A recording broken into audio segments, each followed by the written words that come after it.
Hi, everybody. Welcome back to another episode of Black Tea. This is the podcast that's all about Black women in advertising. I'm your host, Michelle Lawrence, and I'm joined today by Tahira Edwards Byfield. Welcome, Tahira. Hi, thanks for having me, Michelle. It's my pleasure. Please tell people what you do and where you're based. I am a creative director at 72 and sunny LA, originally from London, as the accent will tell. So based in LA, working as a creative director with a writer background. I was just going to ask. Okay, cool. And how did you get into advertising? Oh, girl, I fell in. I had no idea that this was a career. I'm Yeah, like, I yeah. was a very precocious child who was calling herself a writer. Like, when people are like, what do you want to be when you grow up? I was calling myself a writer from when I was about 5 years old. Like, I'd Mm. fill my little comprehension books with stories. And in my mind, being a writer meant like being a novelist, or like I went to school for journalism. Yeah. And then I guess in the late 20 or the aughts, Mhm. I was doing a bunch of different stuff, like freelancing as a journalist, working in radio and stuff. I was broke, which is the creative way in London. And a friend had started working at an ad agency and was like, T, I think you could do this. Like, you just have to write stuff for brands. So I put together what I now know is spec work. Yeah. I put together some of my clippings as well. Had a job interview with the ECD, and I was like, I will be candid, I will be honest. I don't know exactly what you guys do, but I feel like if you need me to just fake knowing how to write for Nike or whatever, I can do that. Yeah. Yeah, the rest is history. I got in and I was like, oh, okay, this is cool. What, I can make money that I can actually sustain on writing stuff, and this is like another avenue to storytelling. Like, I didn't even imagine that there was a corporate way that I could satiate my desire to tell stories. Yes. Yeah. Um, and then the thing that kept me there was me and my first creative partner at like a big agency were the lonely only, the two brown girls. Like she's Sri Lankan British, I'm Black Jamaican British, and like I was like, oh, this is white as hell. And like this could be so cool. So Yeah. maybe I should stick around. But hearing you tell that story, it is like looking in a a a narrative mirror, only if someone like more eloquent because she's a writer was telling my story. Same exact thing. I was an art teacher because I was like, oh, I love art. Yeah. Don't know how to have a job in art. Guess I'll just Right. be a teacher. And was broke. That's a thing here too, as well. And so, yeah. And then also had a friend who was working at an advertising agency, and she was like, Michelle, you could totally do this. Like, people are in here just making stuff up. Like, you can do it. It's baffling to me how few of us hear about this industry as an opportunity. And Yeah, right? 100%. It's like so interesting. And also as well, I guess our narrative mirror isn't quite done because like I was a teaching assistant in my early 20s and was like, Oh, maybe I'm just gonna become a teacher and help the kids and be yeah. broke, figure out, I don't know. But the systemic gatekeeping that has existed in this industry is like really interesting. I'm cognizant of the responsibility that I have to like be here, and it's not a weight that like we should have to carry, but I understand that we carry it, and like I'm okay with it. I'm like, all right, cool. If that's what it takes to kick the doors open, if like there are creatives who either work with me or like just know of me who are like, I've never seen a Black woman creative director before. So Yeah. the Yeah. first time I met one, I cried. Oh, So, which was, yeah, a little. yeah. No, that's so funny because I have people say that to me now too, and it's so crazy because I also said that to my first and only Black woman creative director that I ever had in my career. And her name is Ty Williams. She was on season 1 of Black Tea. I'm obsessed with her, also LA based.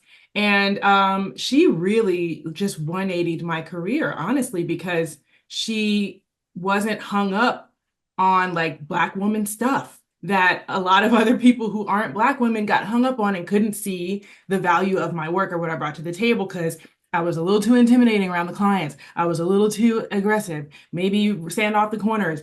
And you know, I still had white clients when I was working for her, and she still got those notes from them, and she gave me different feedback than I got from white bosses who got those notes.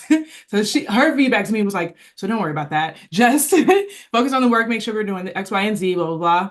And before that, I had always heard like, oh, so maybe tone it down, or so maybe, you know, blah, blah, blah, and just go with the flow more or whatever. And it's like to have just that little difference was all the confidence that I needed in the space that I needed to really be able to show what I could do. And, you know, from there on, it was just like it was up, you know. So Oh my shout God. out to we're doing that now for people, and I think that's so exciting. Like imagine crazy being like judged based off of your work, not off of people's preconceived notions of you. That is insane.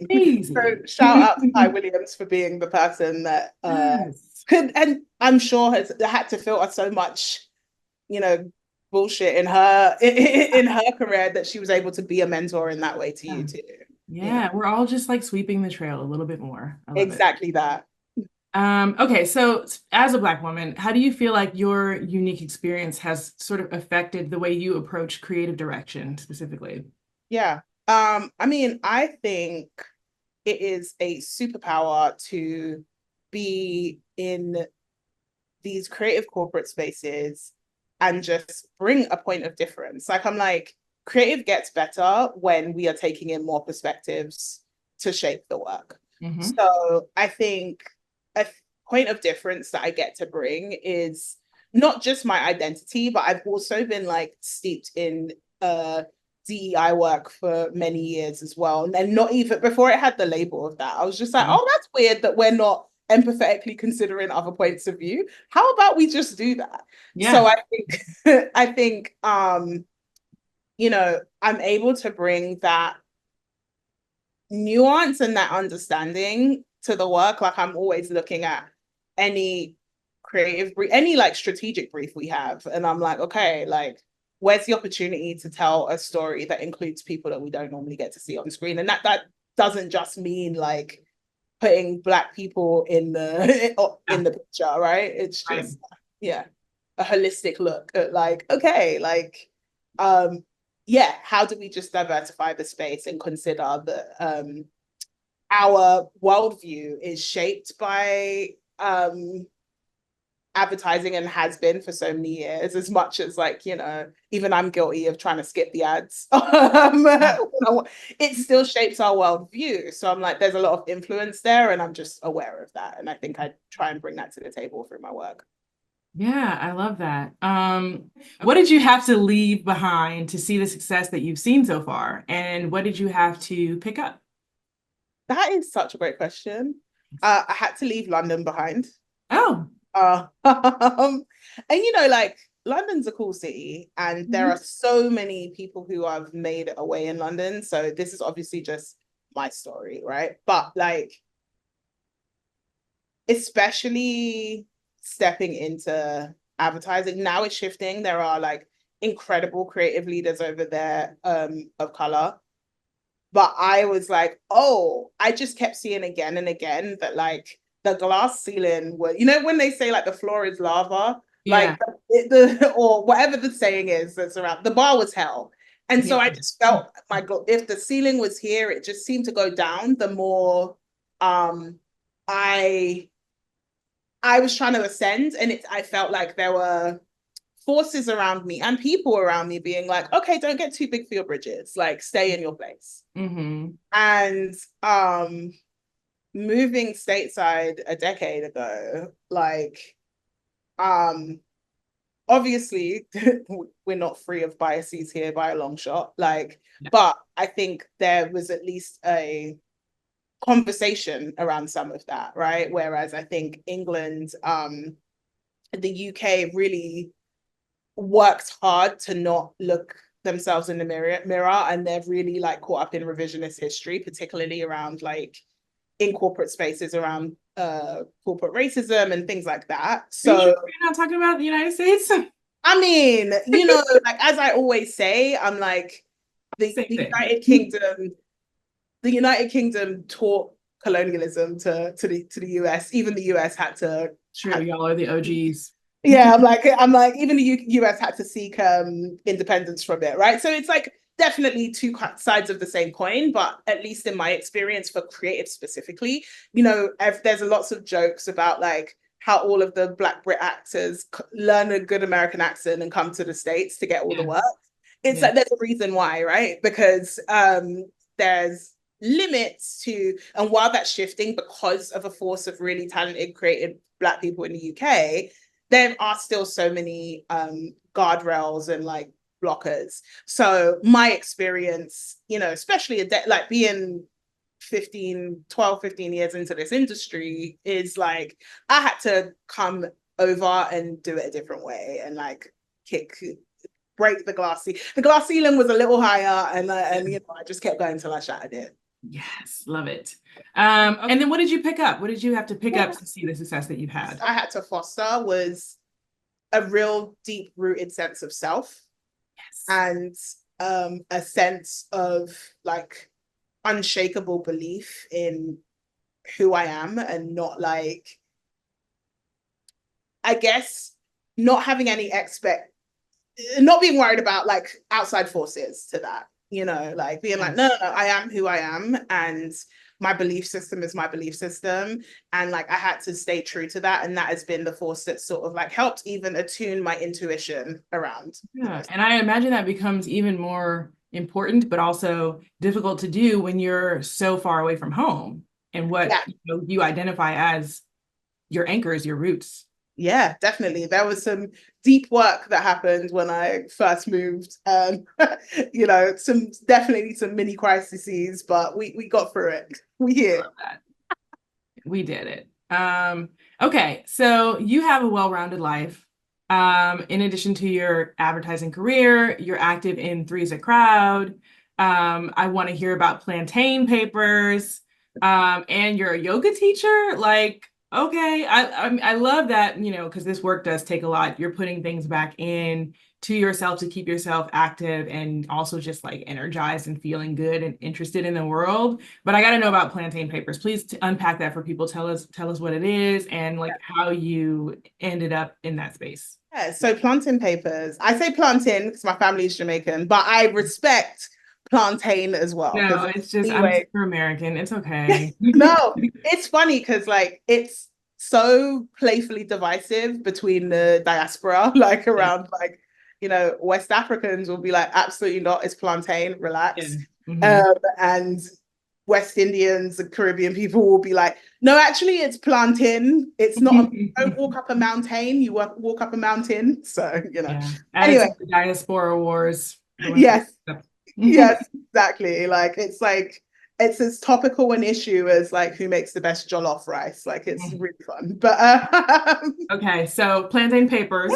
plantain papers. So coffee table book magazine that my friends Tamika Lamara and I started, I think I want to say about 6 or so years ago. It's definitely created such a strong legacy for us. So we just wanted to tell stories around the global diaspora. Like our belief system is we are more alike than we are dissimilar. We are all family. And so we were like, okay, how do we create something that completely celebrates our differences while also showing the connective thread between all of us, like regardless of whether we've been affected by the African Holocaust or not, like just culturally there's just lots of symbiosis. So that was like for us, something really important to do. It also allowed us to like have something that we were truly in creative control with, like there's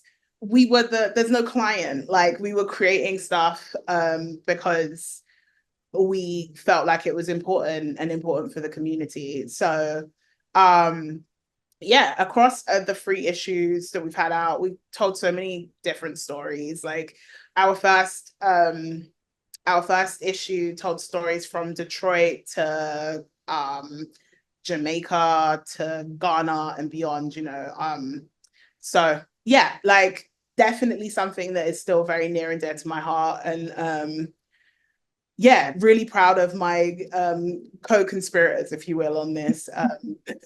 We did a lot of really good stuff with it. We had a little e-commerce thing going on, but we also sold them in like museums. We sold them in the MoMA in New York. Like, Okay. So now, all right, let's not underplay this. Okay, she is a published author, and she's being sold in museums around the world. Like, let's just take a moment and be like, okay, you're the shit. You're the shit, though. thank you. So, Thank you. I received that.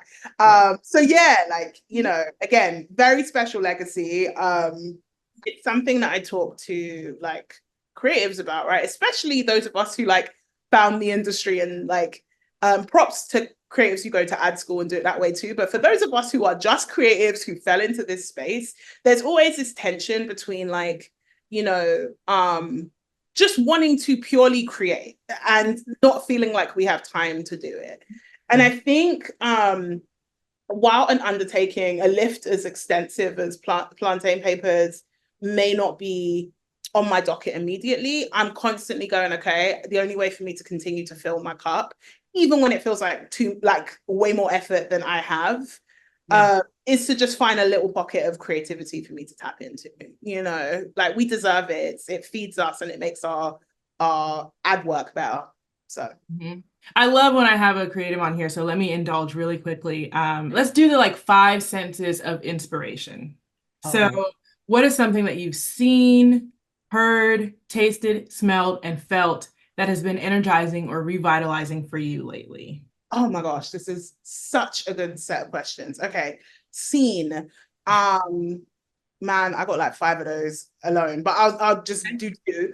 My friend Salim Green is a visual artist, and he just had a show in downtown LA.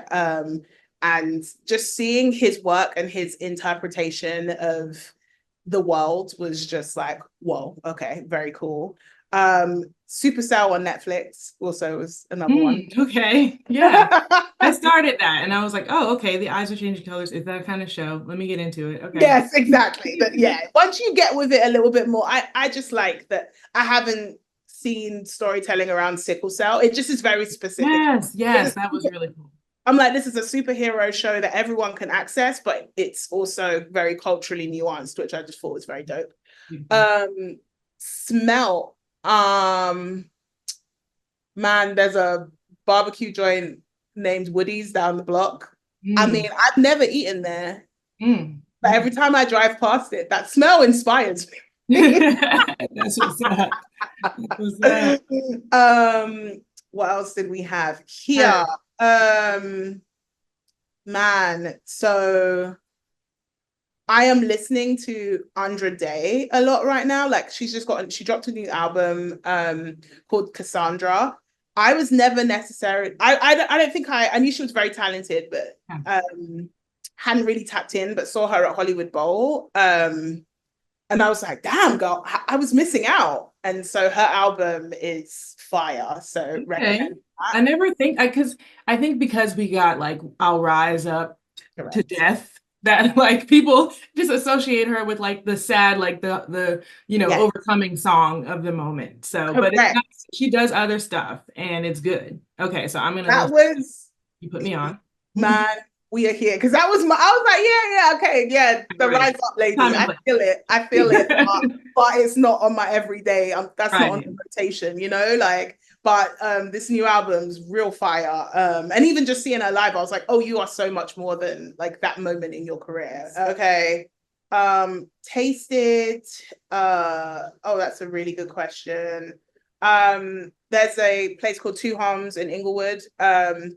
They are Ghanaian and Senegalese American, and they just do like a fusion of things. Like, they have a pounded yam with a short rib on top that is so damn good. It's like root beer glazed short rib. Oh, melt in your mouth. You just start to dream about all the possibilities of life.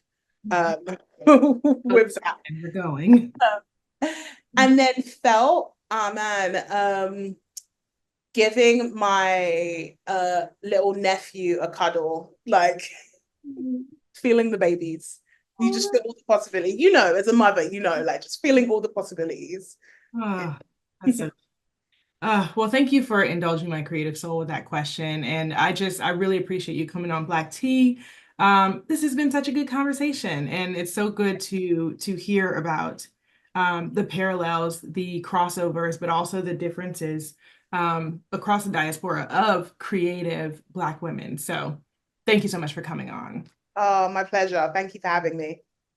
And to everyone out there, thank you for watching. We really appreciate that. Go to musebycleo.com/category/black tea to check out the rest of our episodes. And please make sure you're following us on Instagram at Sip Black Tea. Thank you so much for tuning in, and we'll see you on the next Black Tea. Bye.